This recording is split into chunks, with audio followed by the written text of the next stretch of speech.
증거하도록 하겠습니다. 예수 그리스도 이름으로 하나님 말씀 증거하겠습니다. 하나님 말씀 시편 54편을 보시겠습니다. 시편 54편 1절에서 7절까지 보시도록 하겠습니다. 시편 54편 1절에서 7절까지 보시겠습니다. 시편 54편 1절 하나님이여 주의 이름으로 나를 구원하시고 주의 힘으로 나를 판단하소서. 하나님이여 내 기도를 들으시며 내 입의 말에 귀를 기울이소서. 외인이 일어나 나를 치며 강포한 자가 내 생명을 수색하며 하나님을 자기 앞에 두지 아니하였음이니이다. 하나님은 나의 돕는 자시라.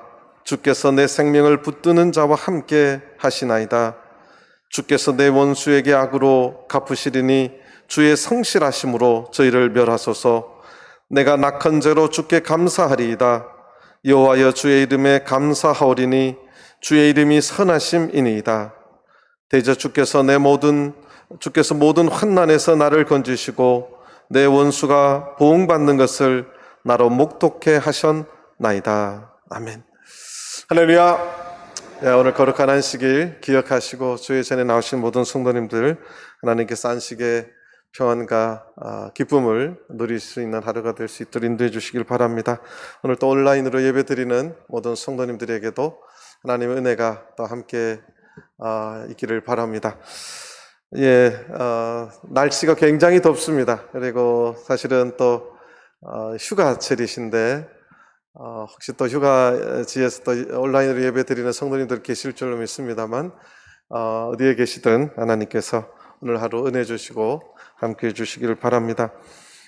우리가 시편을 읽으면서 제가 지금 말씀 계속 드리고 어제 저녁부터 말씀 드리고 있는 것은 시가서는 하나님의 말씀을 직접 기록한 것이 아니고 하나님의 말씀을 읽고 또 하나님의 백성들이 세상에 살면서 그 하나님의 말씀에 대한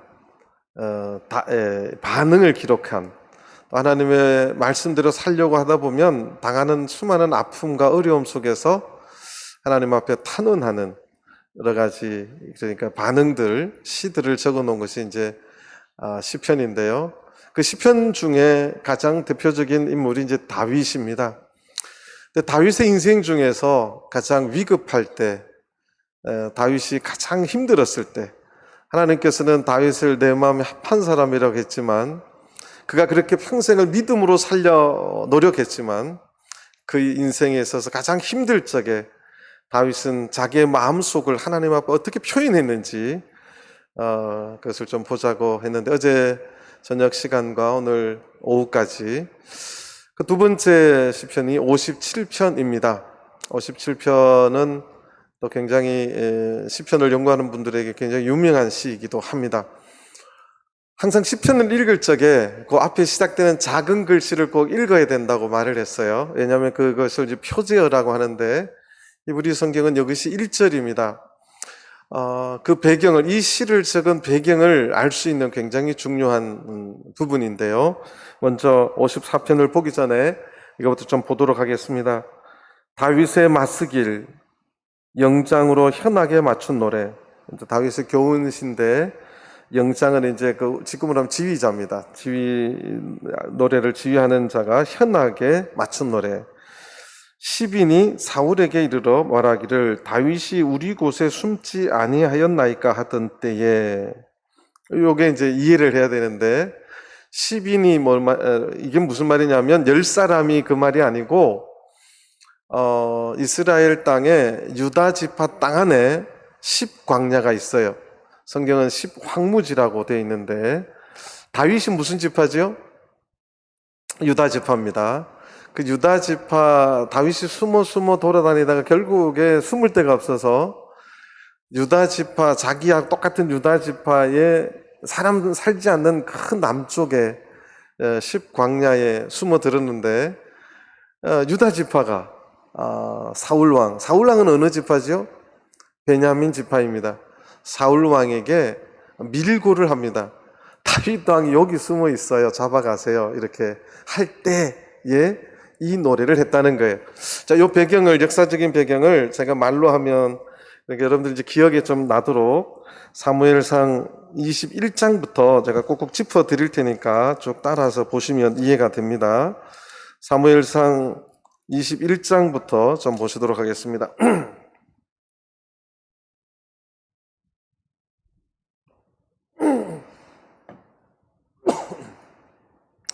사무엘상 21장 1절, 다윗이 노베 가서 제사장 아히멜렉에게 이르니, 자, 다윗이 이제 드디어 이제 본격적으로 도망 다니기 시작할 적에 이제 공급하게 됐죠. 죽을 상황에 놓이게 됩니다. 사울 왕이 다윗을 죽이려고 10년을 쫓아다녔는데, 그렇게 이제 도망 다니면서 처음 이제 간 곳이 놉 땅에 제사장 아히멜렉에게 갑니다.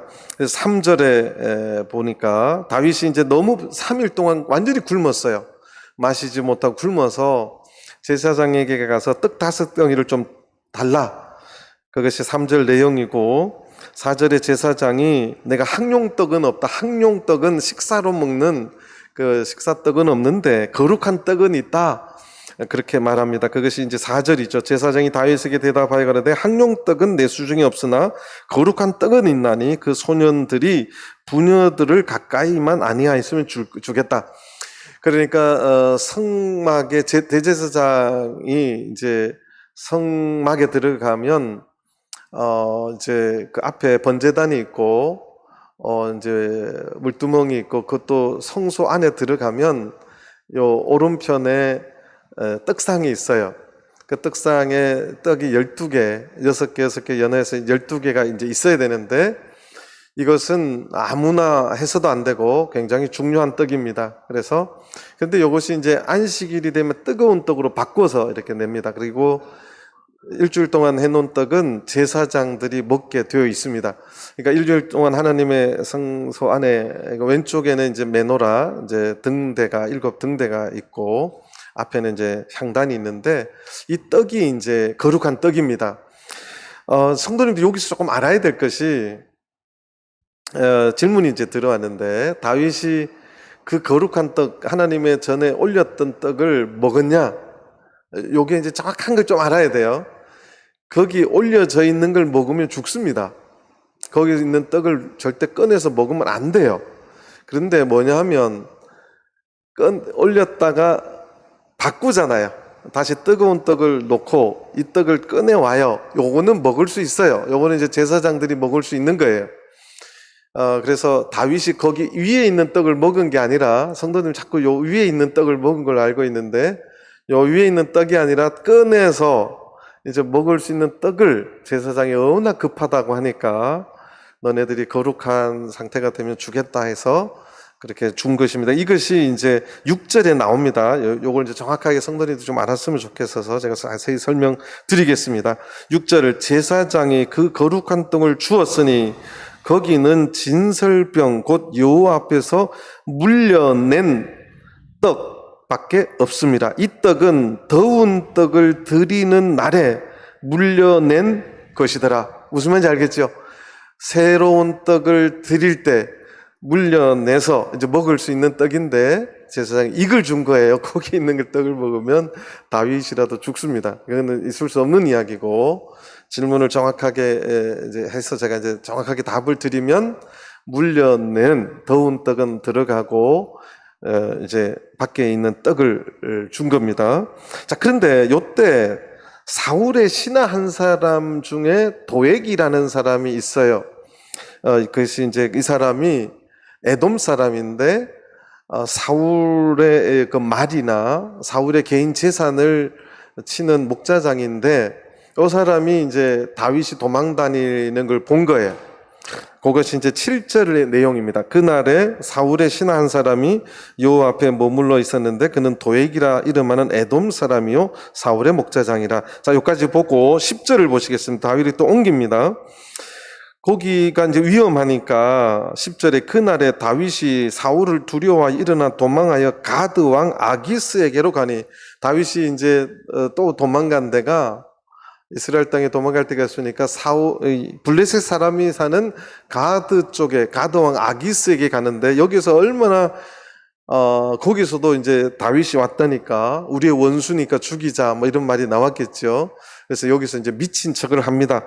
그게 13절 내용이에요. 그들의 앞에서 그 행동을 변하여 미친 체하고 대문짝에 그적거리며 침을 수임에 흘리매 또 여기도 있을 데가 없어서 22장에 가면 이제 아둘람 굴로 도망갑니다. 그게 이제 22장 1절 그러므로 다윗이 그곳을 떠나 아둘람 굴로 도망했는데 자 여기서도 힘들어서 이제 더 이방의 땅으로 또 갑니다. 그게 3절 내용이에요. 22장 3절 다윗이 거기서 모압 미스베로 가서 이제 모압 땅 미스베까지 도망갑니다. 굉장히 멀리 도망간 거예요. 그런데 그 멀리 도망가 있는데 다윗의 귀에 무슨 말이 들리느냐? 이제 선지자 갓이 나타나서 너무 멀리 왔으니까 다시 유대 땅으로 돌아가라. 그 이제 5절의 내용입니다. 선지자 갓이 다윗에게 이르러 이 요새에 있지 말고 떠나 유다 땅으로 들어가라. 다윗이 떠나 헤렛 수풀에 이르니라. 다윗이 유다 땅으로 다시 이제 돌아옵니다.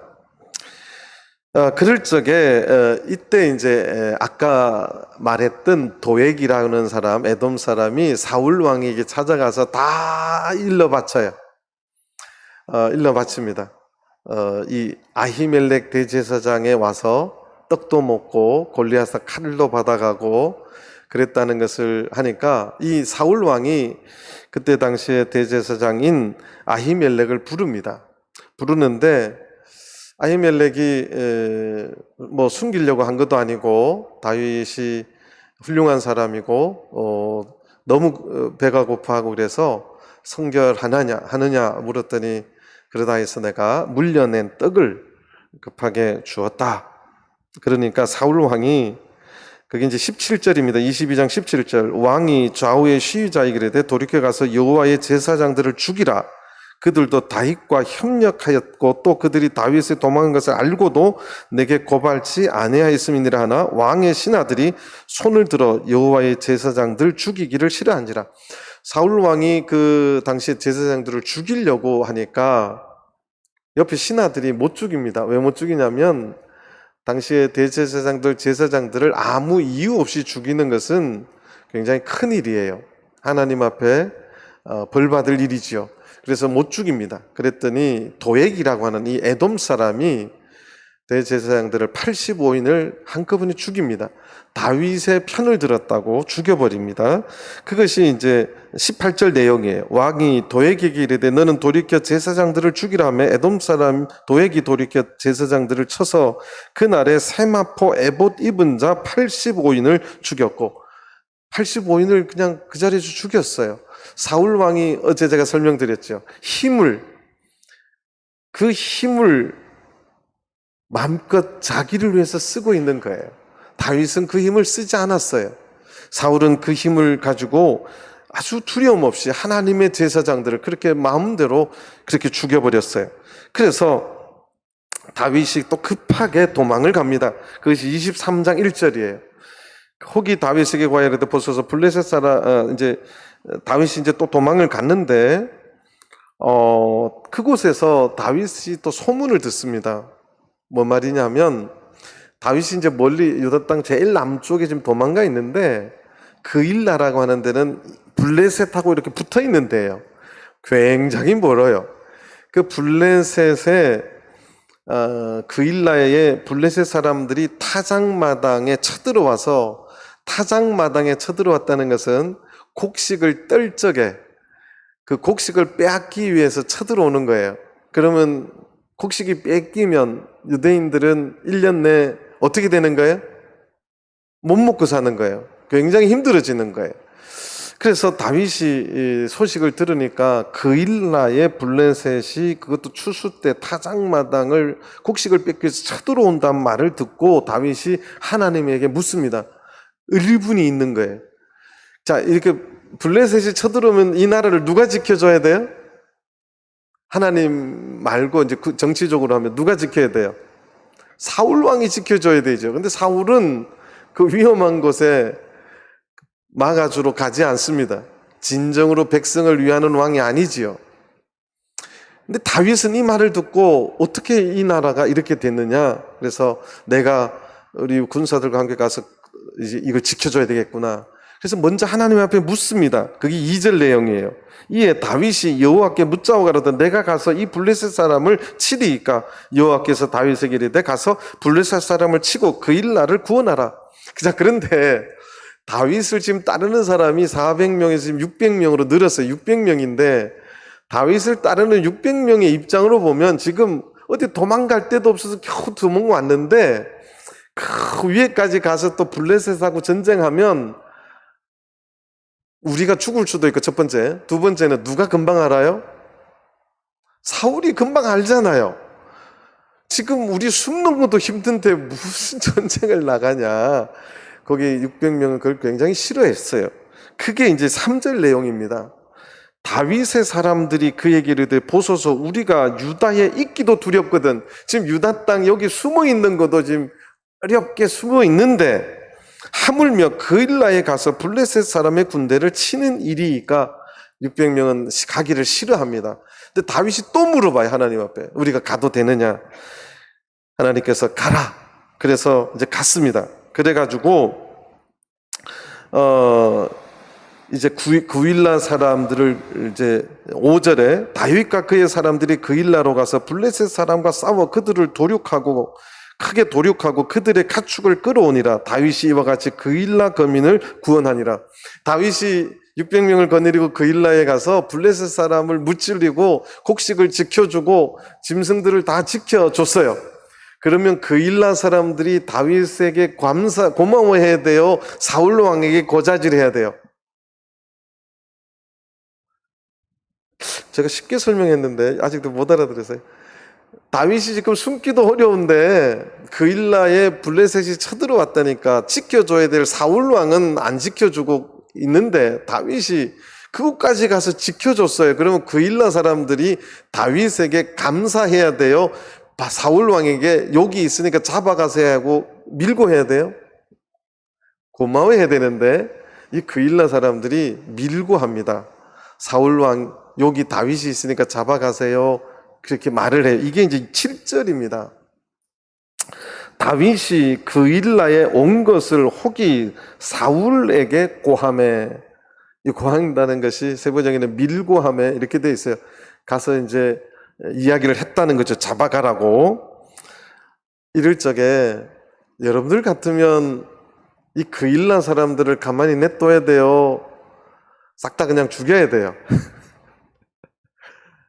마음이 억울합니까? 안 억울합니까? 오늘 더워서 다들 반응하기도 싫어하시는 표현인데 여러분 같으면 어떻게 했냐는 거예요. 여러분 같으면 목숨을 걸고 구해줬는데 자기를 잡아가라고. 일제시대 때 이런 일이 많았지요. 독립운동하고 이 나라를 위해서 열심히 했는데 앞제비들은 그 사람들을 일본 경찰에 신고해서 다 죽여버리게 되는 참 어려운 일들이 참 많았어요. 지금도 그 앞잡이 자손들이 있지 않습니까? 그러니까 지금 다윗이 그일라 거민들을 구해줬으면 그일라 사람들이 다윗을 지켜주고 오히려 고마워해야 되는데 다윗을 잡아가라고 고자질합니다. 저는 이것이 오늘날 우리 사회에도 자주 일어나는 일이라고 봅니다. 고자질하고 밀고 하는 사람도 자기들은 그 일을 잘한 일이라고 착각하고 있을 수 있어요. 이 일이 잘못됐다고 전혀 생각하지 않습니다. 무슨 말이냐면 제가 지난번에 설교할 적에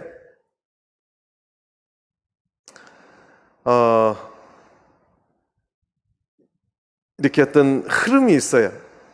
어떤 이렇게 흐름이 있으면 지금 흐름 속에서 권세를 잡고 힘이 있는 사람이 있어요. 그런데 이렇게 흐름이 있는데 권세를 잡고 힘이 있는 사람이 공정하고 정당하지는 않은데 사람들은 누구 편에 서느냐? 힘 없는 다윗 편에 서는 게 아니라 누구 편에 서야지 살아남아요? 이런 일이 자주 있다니까요. 힘 있는 자 편에 서야 내가 살아남는 것을 직감적으로 압니다. 그래서 하나님의 뜻에 서 있는 다윗이 보이지 않아요. 하나님 편에 서 있지 않는 사울의 힘 있는 것이 보입니다. 그래서 하나님 편에 서 있는 다윗은 마땅히 잡혀야 되고 멸시받아야 되고 죽임을 당하는 것이 마땅하다고 생각을 한 사람들이 그일라 사람들이에요. 그일라 사람들은 이 일이 밀고 한 것이 전혀 잘못됐다고 생각하지 않고 있었을 거예요. 왜냐하면 그 시대에 이 세상을 주름 잡는 사람은 누구예요? 사울 왕이에요. 다윗은 그저 시골 사람 목동 출신이 괜히 이렇게 뭐라고 표현하기 어렵네요. 어깨 힘주고 왔다 갔다 하는, 보면 전혀 힘도 없고 그런 사람으로 보여요. 그 사람이 하나님과 함께하는 사람이라는 것이 안 보입니다. 그저 힘 있는 사람 편이, 우리 편, 그 편이 맞는 편, 그렇게 생각하는 거지요. 그래서 거기에다가 밀고 하는 것이 정당하다고 생각했을 것입니다. 세상에 이런 일 많습니다. 하나님의 나라에서는 이런 일이 없어야 된다고 생각해요. 그런데 우리가 잘 생각하지 않으면 우리가 이런 일을 할 수 있는 것이 오늘날 교회일 수도 있습니다. 다윗을 밀고 했어요. 황당하죠. 다윗 마음에는 이 애통함과 이 원통함과 이 억울함이 얼마나 사무치겠습니까? 똑같은 세상의 사람의 판단으로 하면 그일라 사람을 살려둬야 되겠습니까? 저 인간들을 그냥 내가 살려줬더니 나를 밀고 해? 근데 다윗은 아까 말했잖아요. 어제 저녁에 제가 말씀이 그거예요. 그 힘을, 그 군사력을, 강력한 블레셋 군단을 물려쳤던 그 힘을 그일라 사람을 죽이는데 사용하지 않습니다. 내가 그 억울함을 그냥 받습니다. 내가 억울해도 내가 하나님의 백성을 죽일 수는 없지 않는가. 그래서 죽이지 않습니다. 그래서 다시 14절, 23장 14절, 다윗이 그제서야 도망간 것이, 다윗이 황무지 요새도 있었고 또 10황무지, 이게 10광야예요. 10황무지. 일로 이제 도망갑니다. 10황무지로 도망갔는데 10사람들이 어느 지파 사람들이라고요? 유다 지파라고 아까 이야기했잖아요. 다윗이 유다 지파예요. 그래서 이제 또 유다 지파로 도망갔어요. 10황무지, 사람 안 사는데.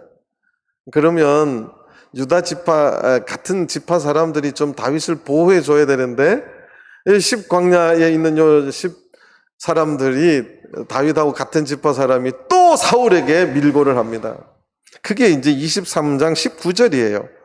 때에 10사람들이 기브아에 이르러 사울에게 나와 가로되, 기브아와 10광야 사이가 40km입니다. 40km면 멀어요? 가까워요?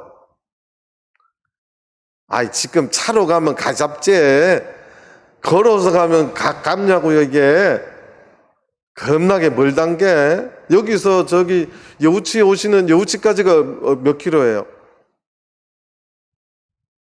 모르겠어요. 하여튼 40km예요. 멀어요. 근데 이 10사람들이 40km를 걸어서 사울 왕에게 또 고자질합니다. 이게 19절 내용이에요. 다윗이 우리와 함께 광야 남편 하길라산 숲을 요새에 숨지 아니하였나이까. 이렇게 밀고를 합니다. 그런데 한 번만 밀고 한 게 아니에요. 제가 시간이 벌써 많이 가서 돌고 돌아서 26장을 보시면 사무엘상 26장 1절을 보시겠습니다. 사무엘상 26장 1절, 10사람이, 여기 이제 유다 지파 10광야에 사는 10사람들이 기브아에 와서 또 40km를 또 걸어와서 사울에게 이르되 가로되 다윗이 광야 앞 하길라 산에 숨지 아니하였나이까. 사울이 일어나 10황무지에서 다윗을 찾으려고 이스라엘에게 택한 사람 3,000과 함께 10황무지로 내려가서 두 번째 또 고자질을 합니다.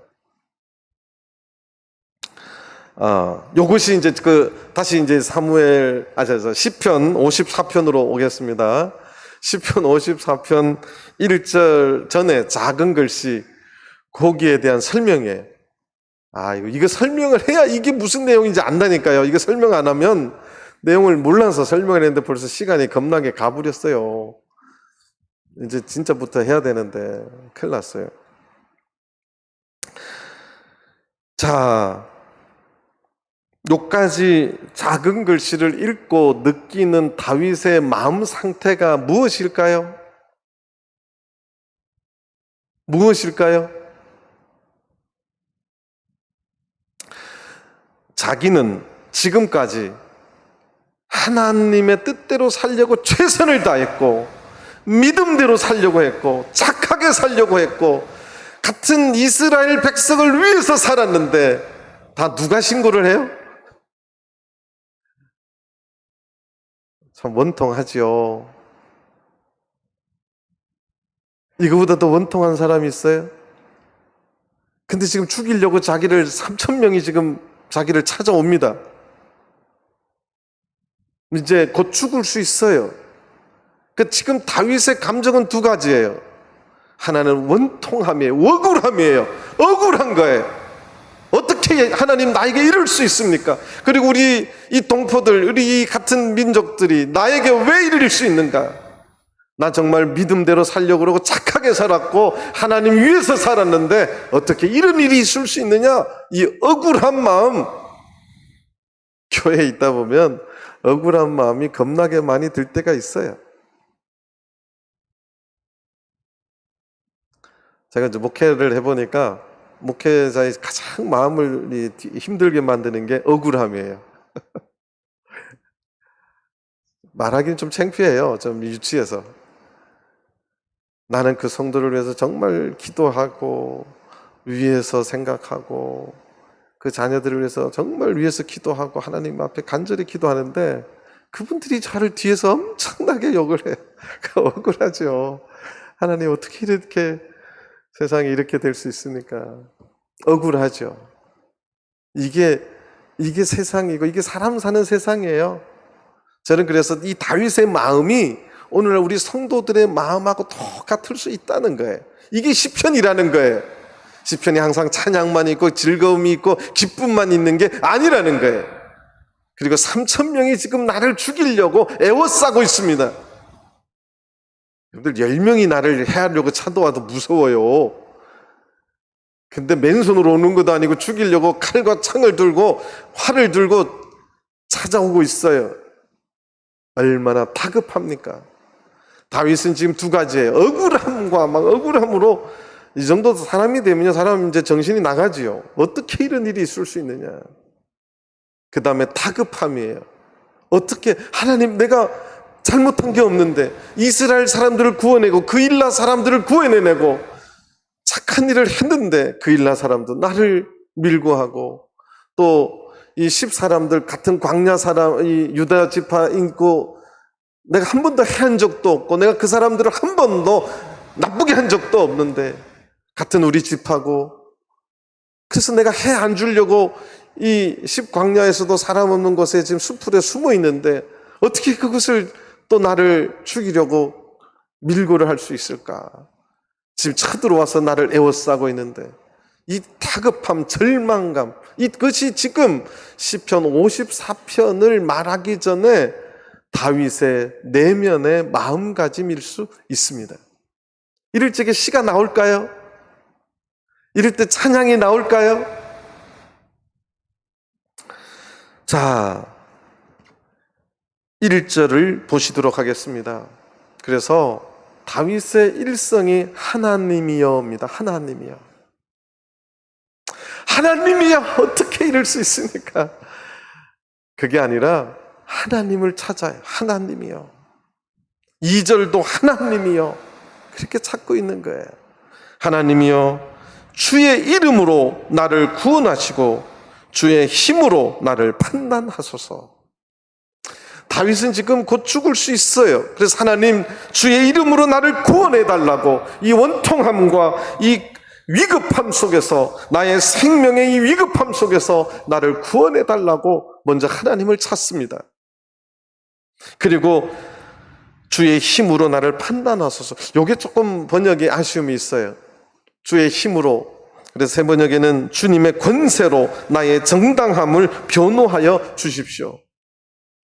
지금 억울함을, 지금 원통함을, 너무너무 답답한 마음의 그 애통함을, 배신당한 그 애통함을 하나님 앞에 외치고 있는 거예요.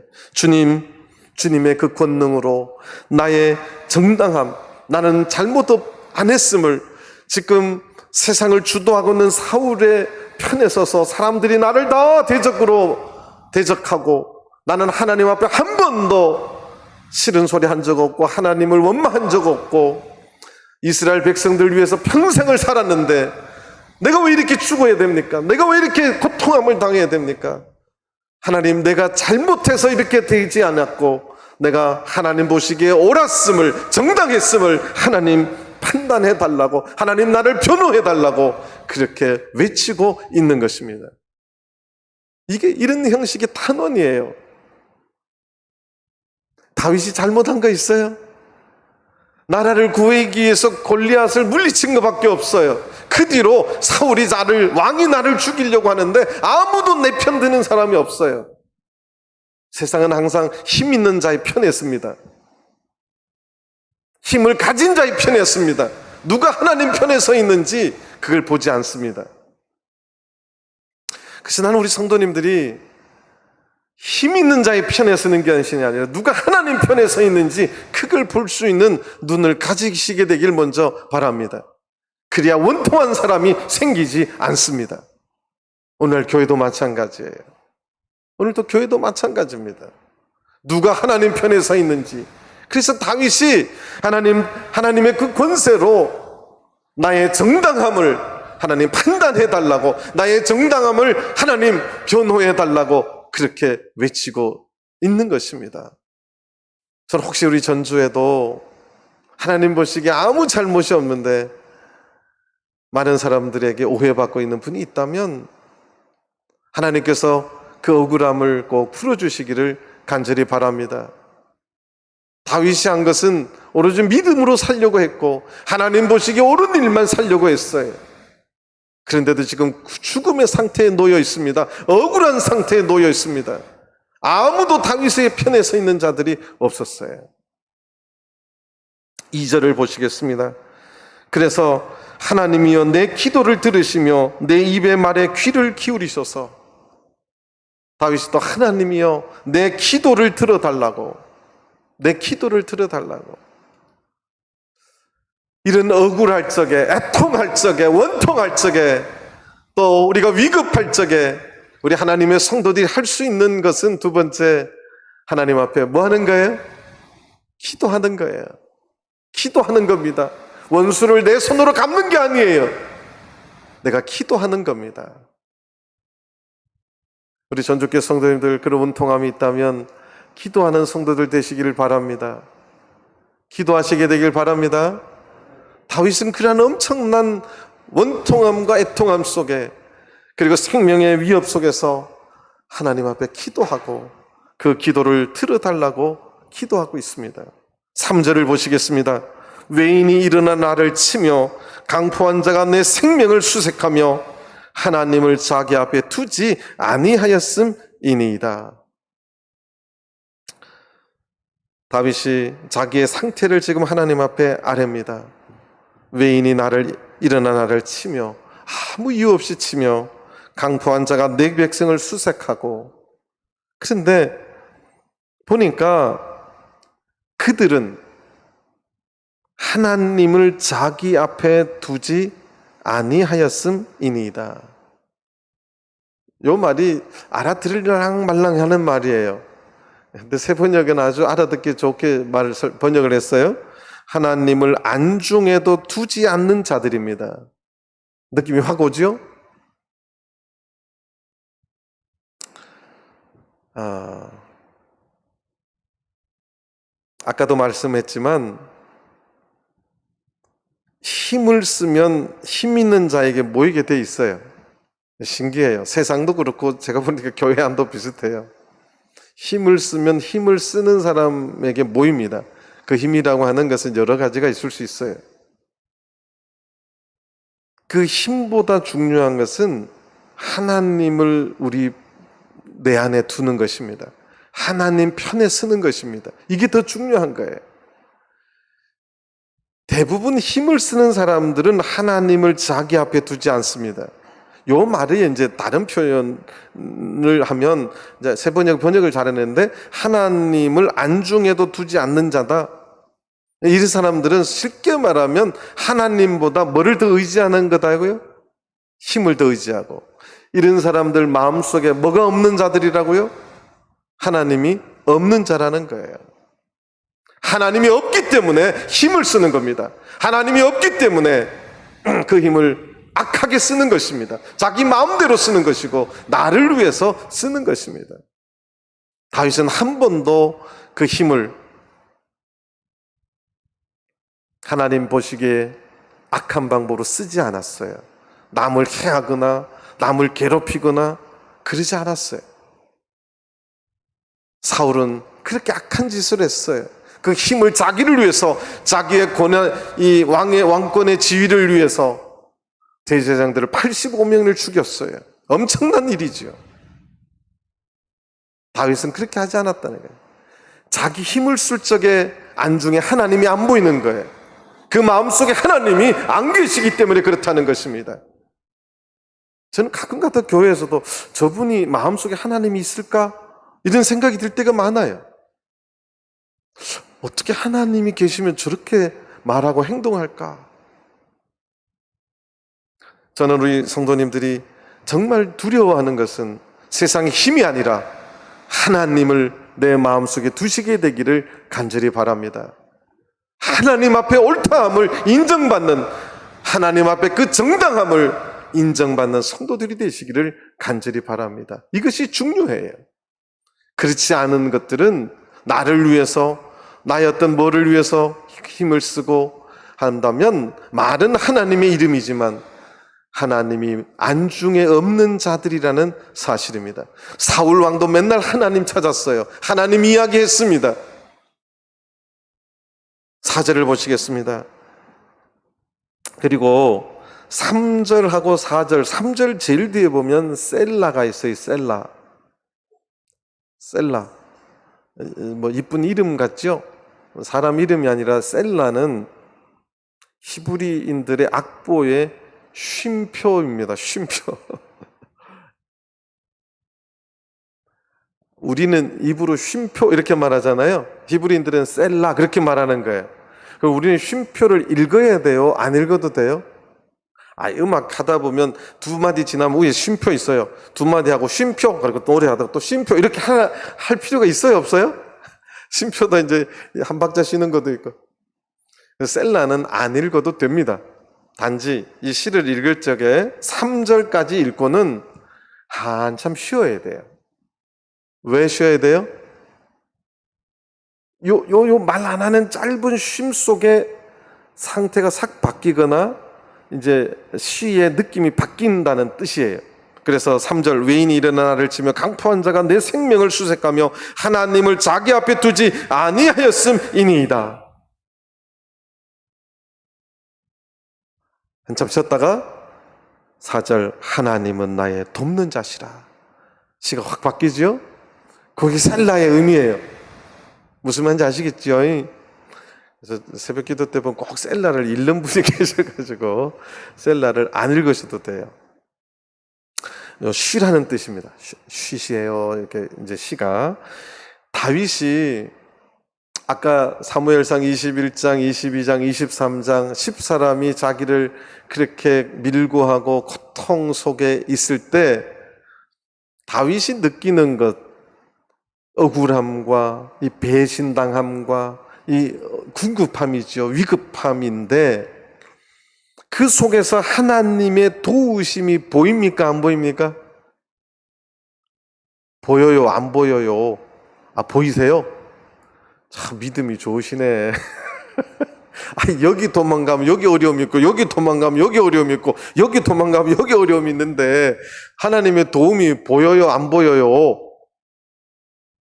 여기 가면 밀고 당하고, 여기 가면 밀고 당하고, 하나님이 또 구일라 가서 도와주라 해서 목숨을 구했더니 또 밀고 당해요. 하나님의 도움이 보여요, 안 보여요? 안 보인단 게. 그게 이 다윗의 고백이, 이 셀라 뒤에 다윗의 이 신앙 고백이 저는 태산같이 커 보여요. 셀라, 말 안 하고 쉬는 거예요. 그리고 그 모든 억울함과 애통함과 이것을 다 극복해내고, 하나님은 나의 돕는 자시다. 이런 신앙 고백이 나온다는 것이 다윗의 위대함이라고 저는 생각합니다. 목사님, 교회 나가도 우리 집안 잘 되는 거 하나도 없어요. 옆집에 불교 다니니까 막 재산이 부릴 듯 일어나고, 자식들 잘 되고. 하나님 계셔요, 안 계셔?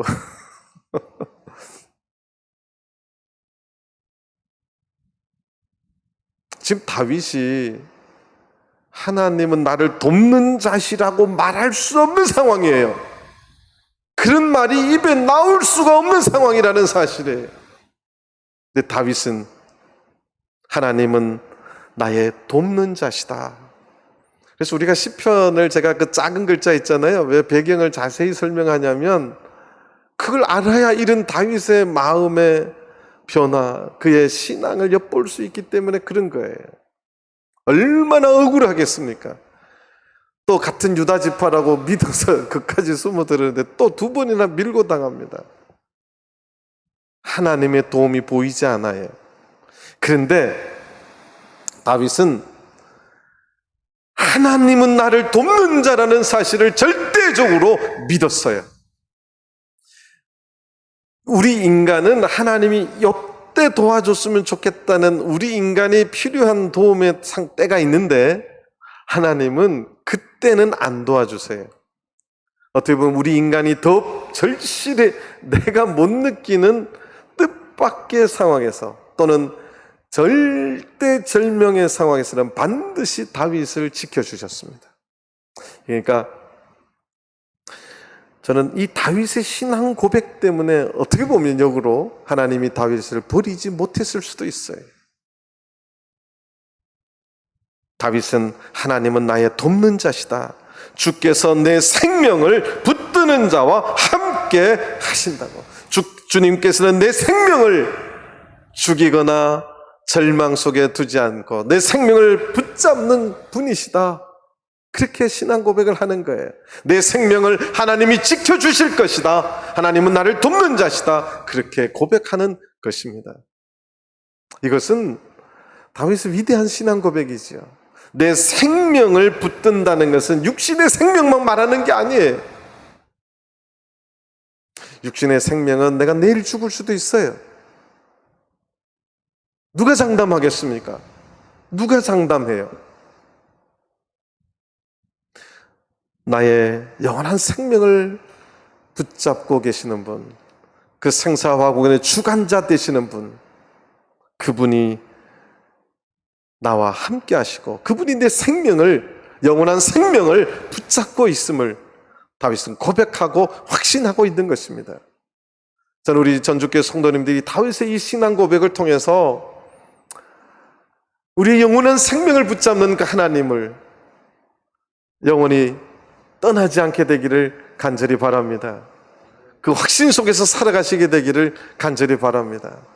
우리가 언제 어디서 무슨 일을 당하든 이 코로나19와 같은 이거보다 더 엄중한 말세의 일이 일어난다 할지라도, 그래서 내 육신이 먼저 하나님의 부르심을 받는다 할지라도 하나님이 분명히 나를 돕는 자시고 나와 함께 하신다는 사실을 믿는 저와 여러분들 되기를 간절히 바랍니다. 그래서 5절, 주께서 내 원수에게 악으로 갚으시리니 주의 성실하심으로 저희를 멸하소서. 내가 낙한 죄로 주께 제사하리이다. 4절에 주님은 나를 돕는 자시라는 신앙 고백, 입술로만 하는 신앙 고백으로 다윗은 끝나지 아니하고 내가 낙헌 죄로 주께 제사하리이다. 이 낙헌 죄는 감사 제사를 말합니다. 다윗이 감사할 게 뭐가 있습니까? 다윗이 지금 육신적으로 보면, 세상 눈으로 보면 감사할 것이 무엇이 있습니까? 그런데 다윗은 내가 감사 제사로 하나님 앞에 제사하리이다. 여호와여 주의 이름에 감사하오리니 주의 이름이 선하심이니이다.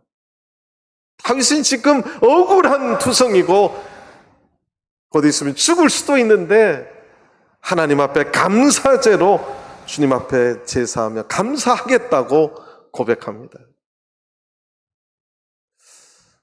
이거 참 위대한 게 아닐까요? 저는 우리 전주교회 성도님들이 감사할 거리가 있을 때, 그래서 감사하는 성도가 아니라 그럼에도 불구하고 하나님 앞에 감사할 수 있는 저와 여러분들 되기를 간절히 바랍니다. 그러니까 감사하는 건 누가 못해요? 그럼에도 불구하고 그리 아니하실지라도 하나님 앞에 감사할 수 있는, 이것이 다윗의 위대한 신앙이었다는 사실이에요. 얼마나 원통하고 얼마나 급박합니까? 그 상황 속에서도 하나님 앞에 감사하겠다. 이것은 하나님만 붙잡고 내 인생 모든 것을 하나님 앞에 내려놓으며 모든 것이 하나님의 은혜였음을 고백하는 바울 사도의 신앙과 맥이 닿는 고백입니다. 저는 우리 성도님들이 어떠한 고난과 환난과 어려움 속에서도 우리의 입술로 하나님께 감사하며 하나님 앞에 이 제사하는 이 예배의 현장으로 꼭 나오시게 되기를 간절히 바랍니다. 이것이 다윗의 신앙을 통해서 배울 수 있는 모습입니다. 그래서 7절 보시겠습니다. 대저 주께서 모든 환난에서 나를 건지시고 내 원수가 보응받는 것을 나로 목독해 하셨도다. 참 재미있는 것은 우리 사무엘상 23장을 다시 돌아가겠습니다. 사무엘상 23장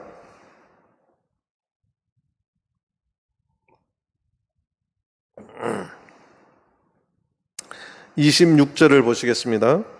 사울이 산 이편으로 가매 다윗과 그의 사람들은 산 저편으로 가며 다윗이 사울을 두려워하여 급히 피하려 하였으니 이는 사울과 그의 사람들이 다윗과 그의 사람들을 에워싸고 잡으려 함이었더라. 다윗이 곧 잡힐 판이에요. 여러분들, 에워쌌다는 게 뭐예요? 에워쌌다는 말이 뭐예요? 포위됐어요. 이제 잡히면 사울 왕이 다윗을 살려줄까요? 죽일라 할까요? 죽이려고 하겠죠. 그런데 27절을 보겠습니다. 사자가 사울에게 와서, 이 사자는 그 짐승 사자가 아니고 왕궁에서 있는 왕의 신하들을 말합니다. 사자가 사울에게 와서 가로되 급히 오소서, 블레셋 사람이 땅을 침노하나이다. 이에 사울이 다윗 쫓기를 그치고 돌아와서 블레셋 사람을 치려 갔으므로 그곳을 셀라 하마느곳이라 칭하니라. 에워싸서 곧 잡힐 마당에 블레셋이 이스라엘을 쳐들어왔어요. 그러니까 아까에 쳐들어왔던 여기 23장 그일라는 접경이었고, 이제 아마 블레셋이 이스라엘의 아주 중요한 것을 쳐들어온 것 같아요. 그 소식을 들은 사울이 다윗을 지금 죽이는 일보다 뭐가 더 급한 거예요? 내 왕위를 지키는 일이 더 급한 거예요. 내 나라의 이 위험함을 지키는 것이 더 급한 거죠. 그래서 그렇게 10년 동안 죽이려고 했던 다윗을 이제 에워쌌는데 블레셋이 쳐들어와서 지금 위중하니까 지금 나라를 지키기 위해서 블레셋과 전쟁하기 위해서 급하게 갔어요. 여러분들, 여기에 뭐가 보이죠? 보이지 않는 뭐가 있어요. 누가 보이세요? 하나님이 보이세요? 안 보이세요? 하나님이 지금 다윗을 지켜주는 거예요. 하나님께서 지금 블레셋이라고 하는 이스라엘의 적군의 손을 들어서 다윗을 지금 지켜주고 보호해 주시는 하나님의 손길입니다. 그것이 7절의 내용이에요. 내 원수가 보응받는 것을 나로 목독해 하셨나이다. 하나님 앞에 감사하고 하나님이 나를 도우시는 자라는 확신과 믿음 속에 사는 자들을 하나님께서는 우리 인간이 느끼지 못하고 알지 못하는 보이지 않는 손으로 지켜주실 줄 믿습니다. 이것이 다윗의 일생이었어요. 나는 우리 전주교회 모든 성도님들 삶 가운데 우리가 원통함과 억울함과 인생의 생명의 궁극함이 있을 때 하나님을 원망하는 것이 아니라 오히려 하나님 앞에 기도하며 나아가게 되길 바라고, 하나님은 나를 도우시는 분이라는 사실을 감사하며 서원제를 드리며 하나님 앞에 제사하는 것을 소홀하게 하지 않는 하나님 앞에 예배자의 자세로 나오시게 되기를 간절히 바랍니다. 그럴 때 하나님께서는 우리가 느끼지 못하고 우리가 잘 알지도 못하는 방법으로 우리를 반드시 지켜주시고 함께 해주실 줄 믿습니다. 우리가 믿는 하나님이 그 하나님이심을 감사하며 다윗과 같은 동일한 찬양과 감사의 제사를 드리는 우리 모든 성도님들과 저가 되기를 간절히 바랍니다. 다 같이 묵도하시겠습니다.